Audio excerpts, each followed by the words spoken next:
निकट बसा कुनाव गांव, जहां से ईंट वाला बहर की रहस्यमय कहानी शुरू होती है। मणिकूट पर्वतमाला की तलहटी में बसा ये पूरा क्षेत्र कई रहस्यों को अपने में समेटे है। ईंट वाला बहर, नाचा कर व सुल्तान डाकू का अड्डा, ये सभी नाम आम लोगों के लिए भले ही नए हो सकते हैं, मगर कुनाव गांव में बसे लोगों के लिए ये पुरानी बात हो चली है। राजाजी नेशनल पार्क की गौरी रेंज में स्थित कुनाव पीक के जंगल में ईंट वाला बहर के नाम से पहचान पा चुके इस वीराने में, जहां अब हाथी की चिंगार और शेर की दहाड़ सुनाई देती है, वहां आयताकार ईंट और ईंटों से बनी सीढ़ियां प्राचीन सभ्यता का बोध कराती है। इस स्थान से कुछ लोगों को पुराने सिक्के भी मिले, मगर आज तक ईंट वाला बहर का रहस्य बरकरार है। ईंट वाला बहर का रहस्य व इससे जुड़े पहलुओं की शुरुआत ऋषिकेश से चीला जाने वाली शक्ति नहर से करें तो बेहतर है। चीला नहर इस रहस्यमय क्षेत्र का प्रवेश मार्ग है।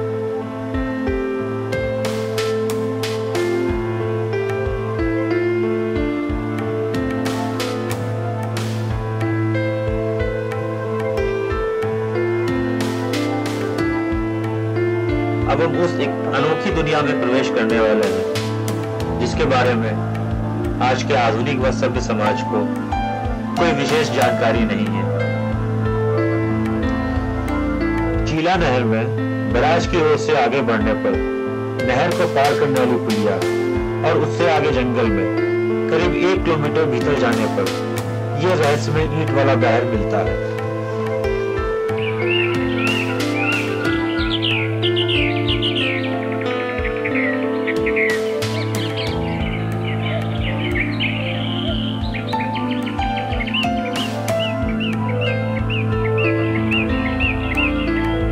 उस क्षेत्र में है जहां पल पल किसी भी अनहोनी की संभावना बनी रहती है।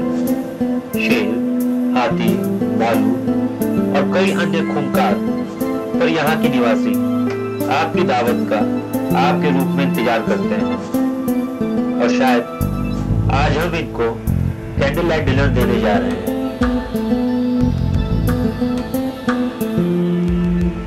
यह मकबूल है, हमारा गाइड भी, और यहाँ बिताई गई हमारी कुछ घंटों की जिंदगी का रखवाला भी।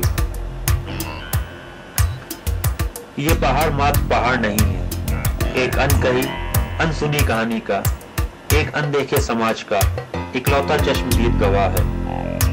यहाँ अब मात्र बिखरी हुई ईंटें और सन्नाटे को तोड़ती हुई शेर की दहाड़ और हाथी की चिंगाड़ ही दिखाई व सुनाई पड़ती हैं।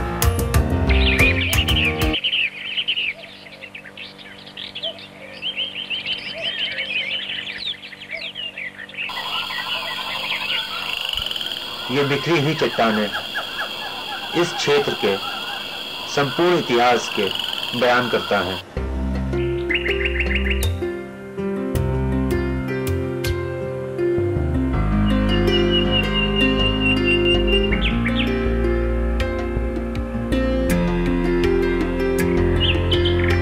ये उस खंडहर की बिखरी हुई ईंटें हैं, जिनको देख के लगता है कि यहाँ कभी एक अच्छी खासी सभ्यता पल रही थी, पर आज मात्र ये टूटी फूटी ईंटें हैं।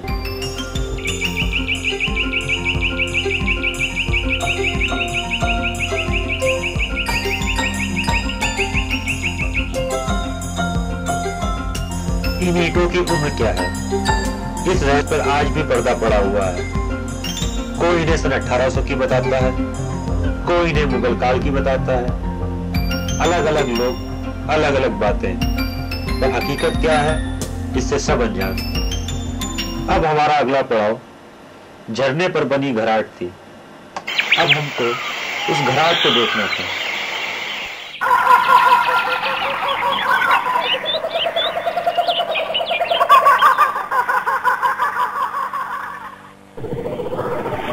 ये मजबूर कहाँ जा रहा है? रास्ता तो नीचे से था। ये कुछ झांक कर देख रहा है। जब हमने उससे पूछा कि तुम ऊपर क्यों गए थे, तभी उसने हमको हाथी की लीद दिखाई। उसने कहा ये हाथी हम लोगों से केवल 300 मीटर की दूरी पर है, जो अभी अभी यहीं से गुजरा है। मैं उसी को देखने गया था। यह सुनकर हम लोग के रोंगटे खड़े हो गए।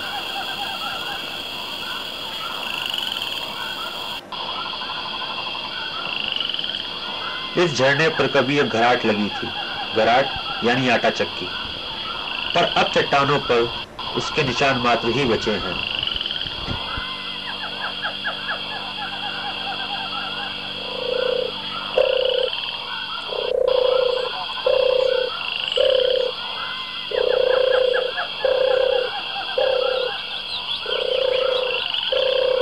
है जिसके बारे में लोग कहते हैं कि इस पर डाकू सुल्ताना बैठा करता था। हकीकत क्या है ये तो किसी को नहीं मालूम, पर हमने भी लोगों की बातों पे विश्वास किया। और अब आपके सामने घराट के अवशेष वाली चट्टान है। ये छेद जो आपको दिखाई पड़ रहे हैं, इन्हीं में से होकर घराट लगी हुई थी।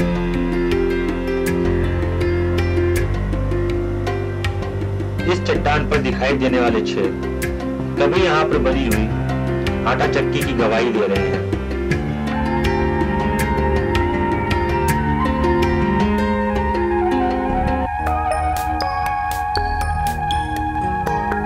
जंगल दिखने में जितना खूबसूरत है उतना ही खतरनाक है।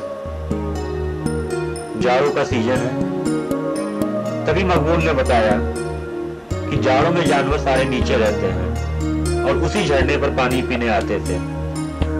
ये देखिए, हाथियों के लिए विशेष तौर पर बनाया गया पानी का कुंड, जहां पर वो पानी पीने आते हैं।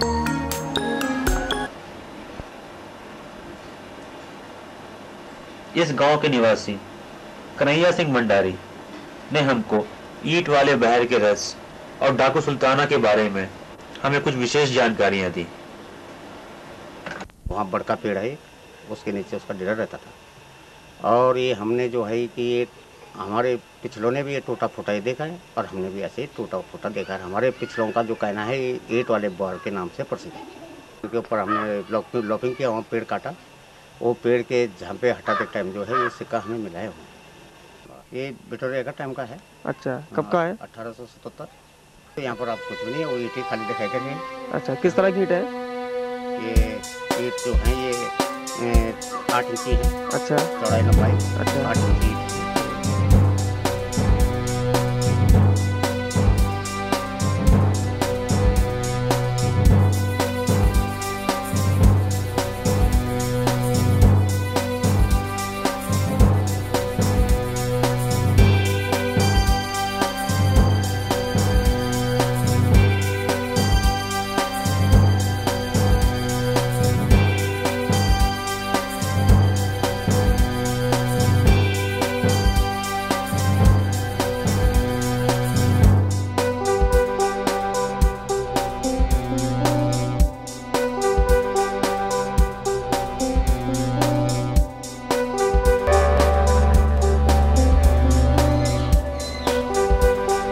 धुंध छानी शुरू हो गई है और इसके साथ ही इस मलकूत पर्वत के पूरे क्षेत्र के रहस्य पर सालों से पड़ी धुंध और भी गहरी होती जा रही है।